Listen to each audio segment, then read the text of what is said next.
Many bright blessings. Welcome back to Witches of the Moon. I am your Friday hostess, Natalie. I have to stop and think about that for a minute. Woo! It's been an interesting month.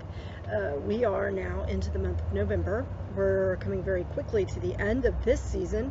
We already have several topic suggestions for next season, but we are still looking at some other ideas. So if anybody out there in viewerland wants to contribute some ideas, please feel free to contact us either through our Facebook page or here in the comments and let us know what other topics you would like to hear about. This week's topic is mounting versus possession. And I understand that a lot of people often confuse these two or kind of just use possession as a blanket term. And I'm going to talk a little bit about what are the differences, what I have seen. Now, this is honestly not a topic I have a lot of personal experience with, but it is something that I have done some research on and been involved in some discussions and so on and so forth. So we will talk about that. Okay.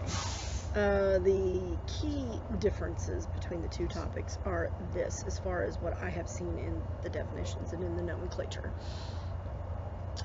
Mounting is when a spirit is inhabiting a body, usually for a purpose and usually with some form of permission. Not always, but usually it's allowed, either implicitly or explicitly. So, for example, if you've ever seen the movie Ghost, the part where Whoopi Goldberg tells Patrick Swayze's character, you can use my body.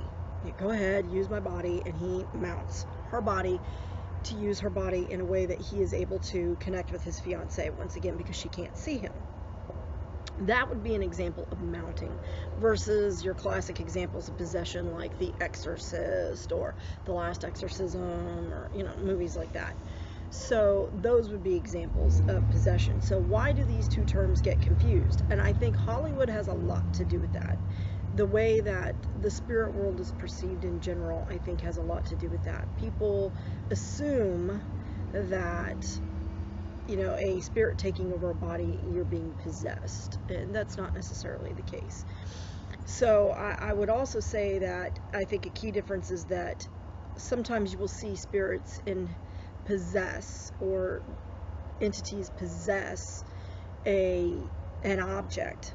So that's where you get haunted objects, like haunted dolls and things like that, when a spirit has inhabited some non-corporeal form, in giving that object some sort of power. That to me is more of a possession than a mounting, because a mounting to me is when there is a purpose. So what are some examples?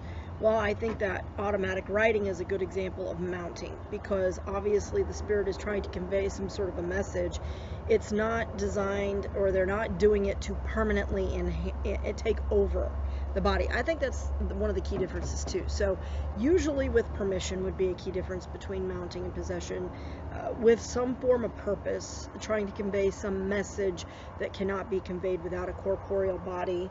That would be another key difference between possession and mounting. Possession, I think, tends to be more malicious in nature.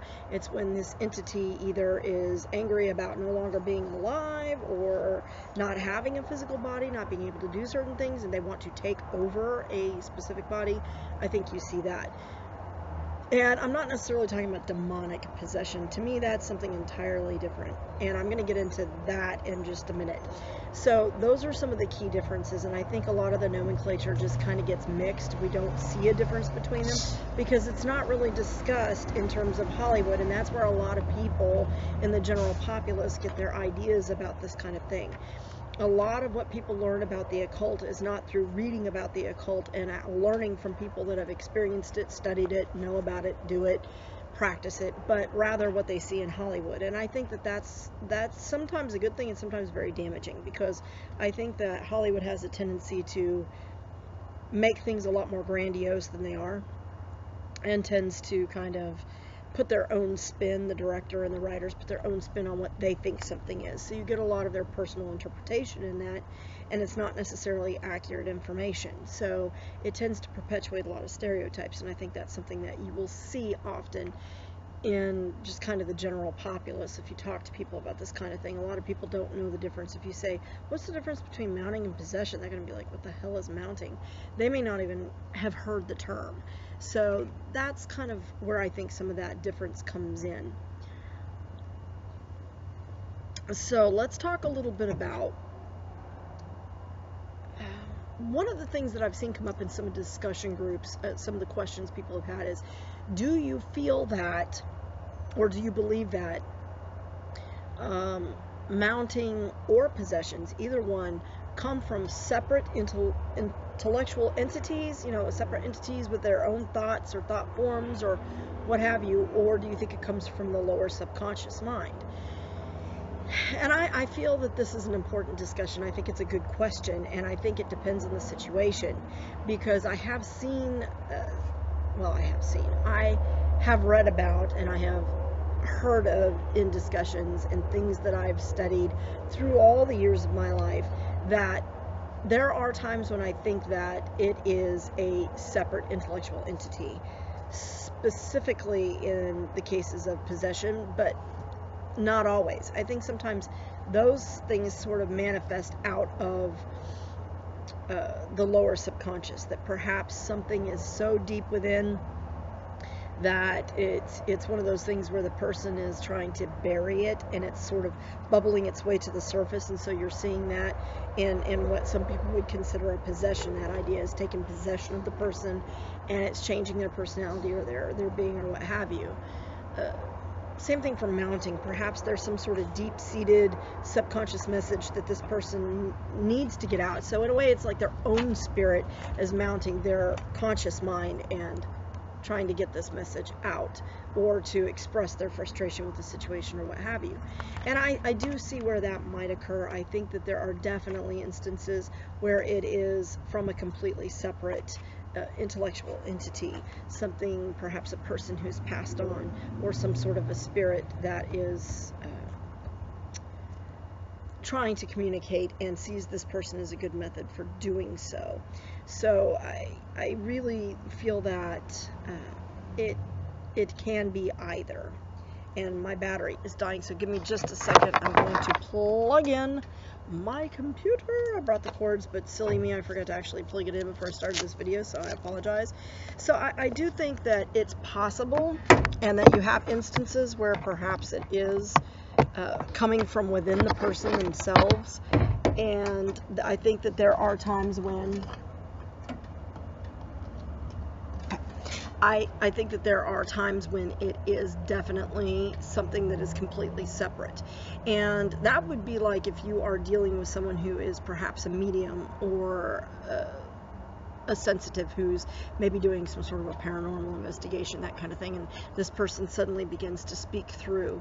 So if you've ever watched the movie The Others with Nicole Kidman, if you haven't seen it, see it. It's a pretty wicked movie.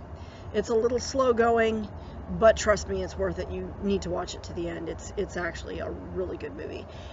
But there is a character in that movie that actually is mounting or connecting. She's a medium and she's connecting with the spirits, and I think in some cases she is mounted.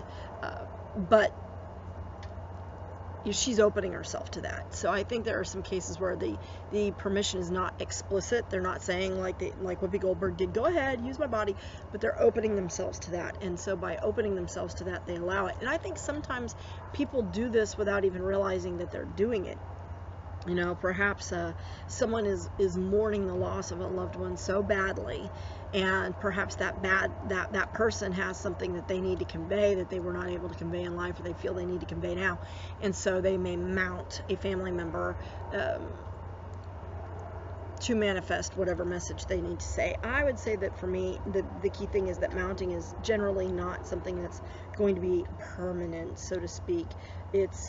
That would be more of a possession, because if you take possession of something, you're taking total control over that. Mounting is more when a message is needing to be conveyed, or something needs to be done, or they want to do something that they cannot do without a corporeal body. So I hope that that's kind of been informative. I realize that this is a topic I don't have a whole lot of experience with, personally speaking. I don't know that it's something I would want to have personal experience with, because I think either way it could be a little unnerving, especially if you don't know what you're expecting. And also, what happens if someone does mount and they decide they don't want to leave because they've missed that, and so it becomes a possession situation. I think that caution is called for in cases like that. But I do feel that one is more for communicative purposes or to serve a purpose versus just existing within and possibly also having a purpose, but to take over and become or to do as this person. So those are the big differences for me. I would love, love, love to see some more discussion on this. What do you think about the idea of it being from within, as far as like lower subconscious or higher subconscious thoughts trying to work their way out? Is that something you've had experience with? I would really love to see some feedback on that, because I do think that it could be either. I think you'll see that in both cases, that it's separate and that it can also manifest itself as the form of someone's lower subconscious. So I would love to hear your opinions on that and see what you all think. So please do leave some comments. Let us know what you think. We always enjoy reading the comments, and I hope you all have a blessed day. Thank you.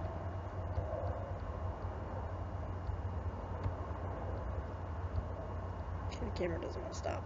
Seriously. Stop. Okay, camera is not stopping.